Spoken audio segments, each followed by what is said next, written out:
D.K. Gupta on the broadcast with me. Dr. D.K. Gupta, if you can hear us.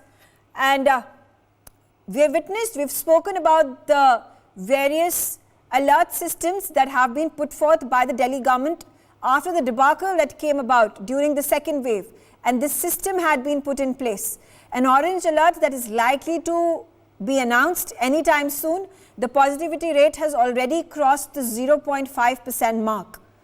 Will this hold us in good stead, sir? I think we need to do lots of things, not the only indicator for the alerts. There should be a ground relative also, ground check also. What are we are doing on the ground? There should be ban on the political. There should be ban on the public gathering. There should be ban.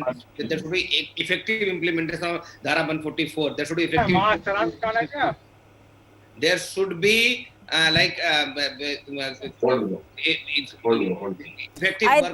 just interrupt and ask all my panelists who are not speaking at this point of time to please mute yourselves. Otherwise, there's disturbance and the speaker is not able to put forth his views. Yes, Dr. Gupta, please go ahead. Yeah, so it's a pandemic, and in pandemic, everybody has to contribute. Not any government, even every citizen has to contribute. From government point of view, guidelines should be clear and it should be implemented at ground level. Like we are talking about the implementation of COVID-appropriate behavior, implementation of the guidelines should be same for the public and for the leaders also.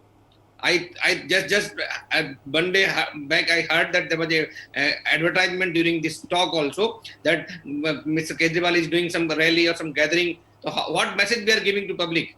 And in UP also, in the other districts also where the elections are coming, public rallies and public gathering are going on. There is no curfew, there is no Dhara 144, no social distancing, no masking, nothing is implemented there. So how can you control this?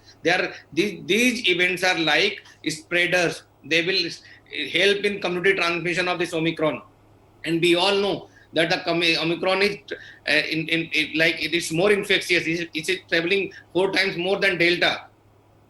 However, hospitalization 50% as compared to Delta, but still, if it is traveling 4 times more than Delta, then it means the hospitalization will be same to our country. And we know that our population density is very high. We are having 1.35 billion people in India. It will be very difficult for our healthcare infrastructure to accommodate these patients. The developed countries who are investing around 15 to 18% of their GDP on healthcare infrastructure, they are collapsed. They are planning to implement the curfews and other things. Right. And so has the implementation of night curfews already started in several states. We're talking about Delhi, in Mumbai as well, in Gujarat, in Bengaluru, in Chennai. But do you think that we have learned our lessons is what we are